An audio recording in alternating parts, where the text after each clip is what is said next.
नमस्कार दोस्तों, इस वीडियो में हम लोग बात करेंगे टॉप 10 इलेक्ट्रिक व्हीकल्स स्टॉक्स के बारे में, जिसमें हम लोग फिलहाल एंट्री ले सकते हैं। चाहे तो हम लोग समय आने पे एंट्री लेंगे और हम लोग लास्ट में मेथड भी सीखेंगे कि कब हम लोग को एंट्री लेना है, कब हम लोग को प्रॉफिट बुक करना है, कैसे एवरेजिंग करना है, कैसे हम लोग को एग्जिट करना है। और हम लोग जैसा कि हम लोग जान रहे हैं, पेट्रोल और डीजल अपने उच्चतम प्राइस पे चल रहा है और बहुत सारे शहरों में हम लोग देख रहे हैं पोल्यूशन का स्तर बहुत ही बढ़ते जा रहा है। इस कारण से गवर्नमेंट का भी यही पुश है कि किसी तरह से क्लीनर फ्यूल की तरफ जाया जाए और पेट्रोल और डीजल की गाड़ियों का संख्या को कम किया जाए। इसलिए इलेक्ट्रिक व्हीकल आने वाले समय में इसका भविष्य बहुत ही सुनहरा होने वाला है। तो हम लोग फ्यूचर के लिए हम लोग इलेक्ट्रिक व्हीकल स्टॉक में भी इन्वेस्ट का सोच सकते हैं। इलेक्ट्रिक व्हीकल की बात करें तो सबसे पहला स्टॉक हम लोग के जहन में आता है टाटा मोटर्स के बारे में। अभी फिलहाल हमने कुछ दिन पहले ही न्यूज में सुना है कि $1 बिलियन का निवेश करने जा रही है टीपीजी ग्रुप, एक इन्वेस्टमेंट फर्म है। और हम लोग जानते हैं कि टाटा का दो सबसे बिकने वाला ब्रांड है इलेक्ट्रिक व्हीकल में, वो है टाटा नेक्सॉन और टाटा टियागोर। और हम लोग जानते हैं नेक्सॉन ने पिछले साल 4000 यूनिट्स बेचा है इलेक्ट्रिक व्हीकल का, जो कि इंडिया में सबसे ज्यादा है। बात करें टाटा मोटर्स की तो टाटा मोटर्स ने पिछले 5 सालों में निगेटिव 32% का रिटर्न दिया है। लेकिन पिछले 1 सालों में टाटा मोटर्स बहुत ही ज्यादा बुल रन में चल रहा है। इसका सेंटिमेंट बहुत ही हावी है क्योंकि इलेक्ट्रिक व्हीकल में आने वाला है, तो अभी बहुत ही ज्यादा बुल रन में चल रहा है। सेकेंड स्टॉक जो आपके लिए रखे हैं वो है टाटा पावर। एक टाटा का ही कंपनी है और हम लोग जानते हैं कि इलेक्ट्रिक व्हीकल चार्ज होके चलता है इलेक्ट्रिक से। तो टाटा पावर उसके लिए चार्जिंग स्टेशन बनाएगा और लगभग 961 चार्जिंग स्टेशन ऑलरेडी देश में है टाटा पावर का। और 2000 चार्जिंग स्टेशन नेक्स्ट ईयर तक इनकॉर्पोरेट कर लेगा कंपनी। और इसका प्लान है कि 10,000 चार्जिंग स्टेशन को नेक्स्ट 5 ईयर्स तक ले जाना है। तो इस शेयर में भी बहुत ही ज्यादा ग्रोथ है। हम लोग देख भी रहे हैं कि बुलिश मोमेंटम इसमें बहुत ही ज्यादा चल रहा है। टाटा पावर ने पिछले 5 सालों में लगभग 119% का शानदार रिटर्न दिया है। लेकिन सबसे ज्यादा खास बात है कि पिछले 1 ईयर में लगभग स्टॉक बहुत ही ज्यादा बुलिश मोमेंटम में रहा है और ट्रिपल से भी ज्यादा हो चुका है। अगला स्टॉक हमने रखा है अमराजा बैटरीज। अमराजा बैटरीज के बारे में हम लोग जानते हैं, इसका पॉपुलर प्रोडक्ट्स है एमेरॉन और पावर जोन। और हम लोग जानते हैं कि ये सब व्हीकल्स में यूज होता है। और अभी ही कंपनी ने लिथियम आयन बैटरीज का एक मैन्युफैक्चरिंग प्लांट डाला है तिरुपति में। तो हम लोग जानते हैं कि इलेक्ट्रिक व्हीकल में जो बैटरीज होता है वो लिथियम आयन से बना रहता है। तो इसलिए अमराजा आगे चल के बहुत ही ज्यादा ग्रो कर सकता है। अमराजा बैटरीज ने पिछले 5 सालों में लगभग 25% का निगेटिव रिटर्न दिया है। और इसका एक मेन रीजन रहा है, पहला तो कोविड के कारण, और दूसरा रहा है कि इसका एक जो मैन्युफैक्चरिंग प्लांट है उसको हाईकोर्ट ने स्टे लगा दिया है, उस पर मैन्युफैक्चरिंग नहीं हो रहा है इन्वायरमेंट क्लियरेंस के कारण। इससे कंपनी पे निगेटिव सेंटिमेंट कुछ समय से बना हुआ है। इस कारण से निगेटिव हम लोग को देखने को मिल रहा है। लेकिन फ्यूचर में कंपनी बहुत ही अच्छा फंडामेंटल्स है, तो आगे ग्रो कर सकता है।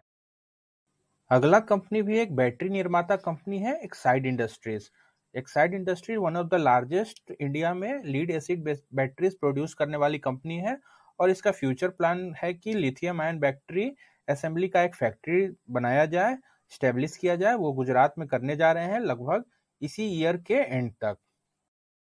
एक्साइड इंडस्ट्रीज ने पिछले 5 सालों में लगभग 1% का निगेटिव रिटर्न दिया है, जो किसी महीने में अच्छा नहीं कर सकते हैं, लेकिन स्टॉक कंसोलिडेशन में है तो आगे अच्छा ग्रो कर सकता है। इसलिए इस पे भी हम लोग को नजर रखना है।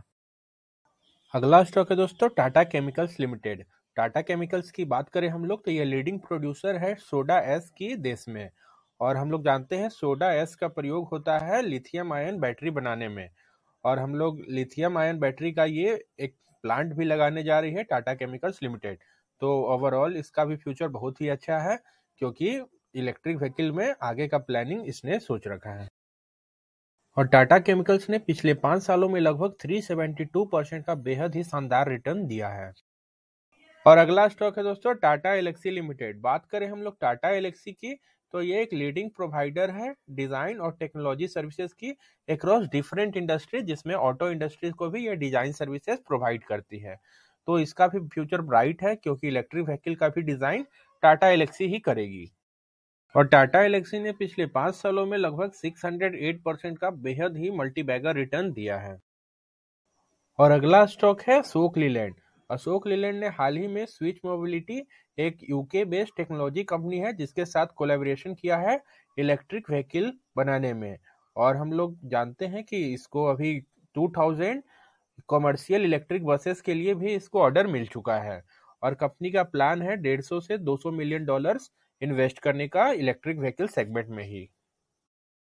अशोक लीलैंड ने पिछले 5 सालों में लगभग 77% का एवरेज रिटर्न दिया है।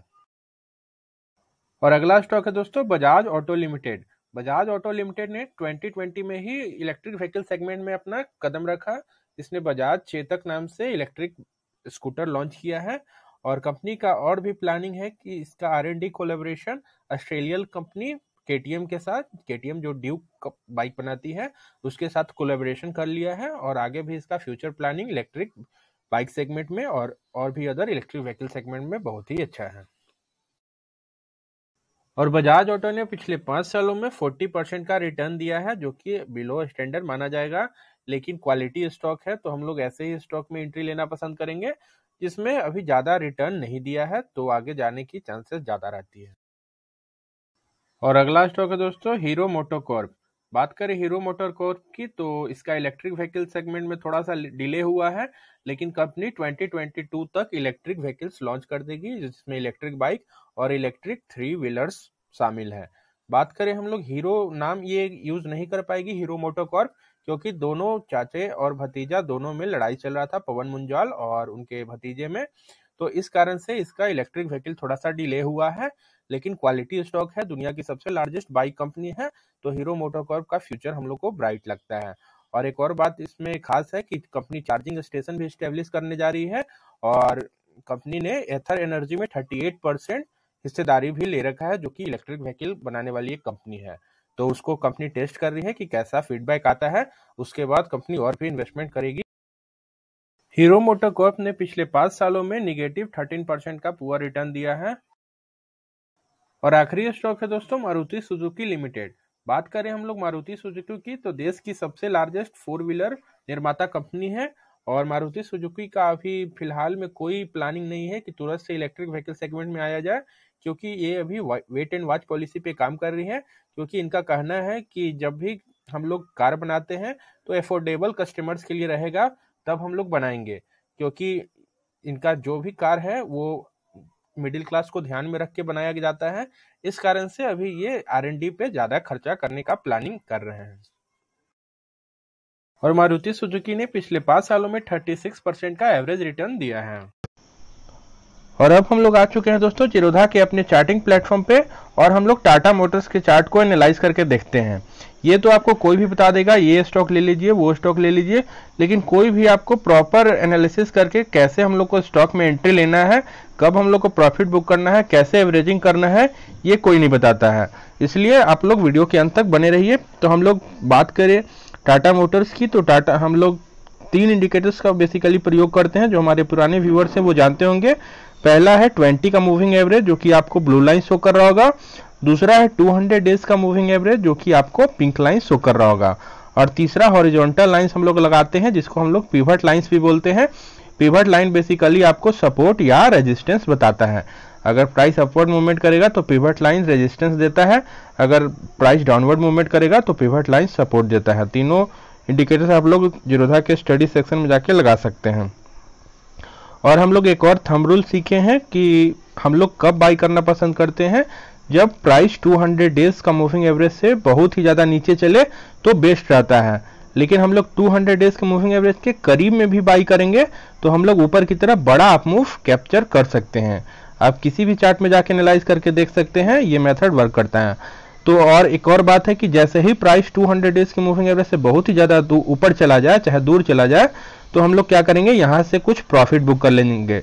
जैसे मान लीजिए 10 स्टॉक्स है तो आप 3 या 4 क्वांटिटीज आप प्रॉफिट बुक कर ले तो आपको बहुत ही अच्छा रिटर्न मिलेगा। जितना रिटर्न ये स्टॉक देता है उससे भी आपको 10 to 15% या बेसिकली 5 to 10% तो आराम से ज़्यादा मिल जाएगा।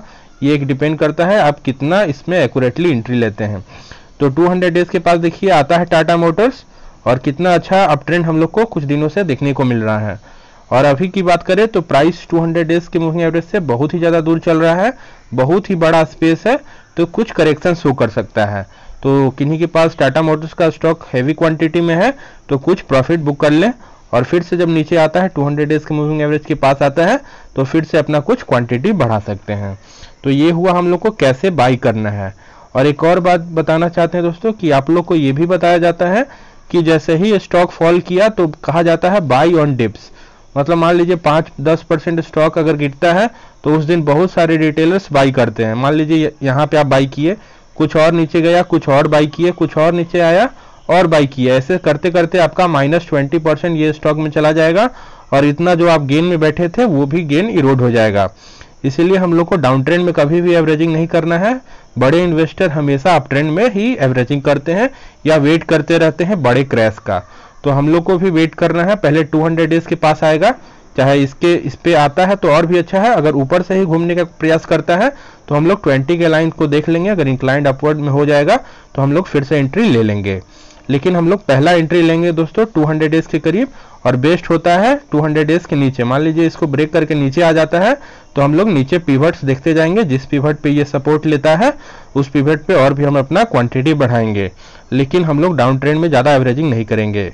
और हम लोग को अप ट्रेंड में कैसे एवरेजिंग करना है, तो हम लोग पहले वेट करेंगे 20 का लाइन जनरली इंक्लाइंड हो जाए, कम से कम 45 डिग्री का एंगल होना चाहिए। 30 डिग्री से 45 डिग्री को बुलिश रेंज माना जाता है। अगर यही 60-70 डिग्री का एंगल रहेगा 20 के लाइन का तो ऐसा ट्रेंड लास्ट नहीं करता है, स्टॉक फॉल कर जाता है। इसलिए 30 से 40 डिग्री एंगल रहेगा तो बुलिश रेंज माना जाता है। तो पहले हम लोग वेट करेंगे कि 20 का लाइन इंक्लाइंड हो जाए अपवर्ड डायरेक्शन में, और हम लोग इनगल्फिंग खोजते जाएंगे। इनगल्फिंग बोलते हैं दोस्तों एक छोटा कैंडल और उसके बगल वाला बड़ा कैंडल जो कि ग्रीन होना चाहिए, और छोटा वाला किसी भी कलर का हो सकता है, आपका रेड या ग्रीन उससे मतलब नहीं है, लेकिन बड़ा वाला बड़ा सा ग्रीन कैंडल होगा। तो हम लोग वैसे सिचुएशन में और भी अपना क्वांटिटी को इंक्रीज करेंगे। ऐसा आप लोग को जहां भी मिलेगा तो आप लोग क्वांटिटी इंक्रीज करें। लेकिन बात याद रखें कि 200 डेज से मूविंग एवरेज से बहुत ही ज़्यादा दूर चला जाए तो वैसे सिचुएशन में कुछ प्रॉफिट बुक का सोचे, और जैसे ही फिर से अप ट्रेंड चालू हो तो फिर से अपना इनगल्फिंग खोजते जाए और अपना फिर से क्वांटिटी को बढ़ाते जाएं। लेकिन हर बार यही याद रखना है कि बहुत ज़्यादा दूर प्राइस चल जाए तो प्रॉफिट बुकिंग आएगा बड़े बड़े FIIs DIIs के द्वारा, तो हम लोग को भी सचेत हो जाना है। तो हम लोग 200 डेज से मूविंग एवरेज से बहुत ही ज़्यादा दूर हम लोग कोई बाई इनिशिएट नहीं करेंगे। जैसे अभी टाटा मोटर्स में कोई एंट्री नहीं है, जबरदस्ती का हम लोग को बाई नहीं करना है। और भी कंफर्मेशन चाहिए तो आप लोग वीकली चार्ट भी देख सकते हैं। जो बहुत ही ज़्यादा लॉन्ग टर्म के इन्वेस्टर हैं वीकली चार्ट पे और भी अच्छा परफेक्ट एंट्री मिलता है। तो वीकली चार्ट में भी हम लोग देखेंगे टाटा मोटर्स अभी 200 डेज के मूविंग एवरेज से दूर चल रहा है, थोड़ा सा करेक्शन करके अगर 20 के लाइन पे आता है और यहाँ से फिर से हम लोग को इनगल्फिंग देखने को मिलता है तो फिर से आप लोग एंट्री ले सकते हैं। तो ये मेथड बहुत ही परफेक्ट है, आप लोग इस पे वर्क करें तो आप लोग को बेहद ही फायदा होगा। अगर वीडियो अच्छा लगा दोस्तों वीडियो को लाइक कीजिएगा, चैनल को सब्सक्राइब कीजिए और अपने दोस्तों में शेयर कीजिए।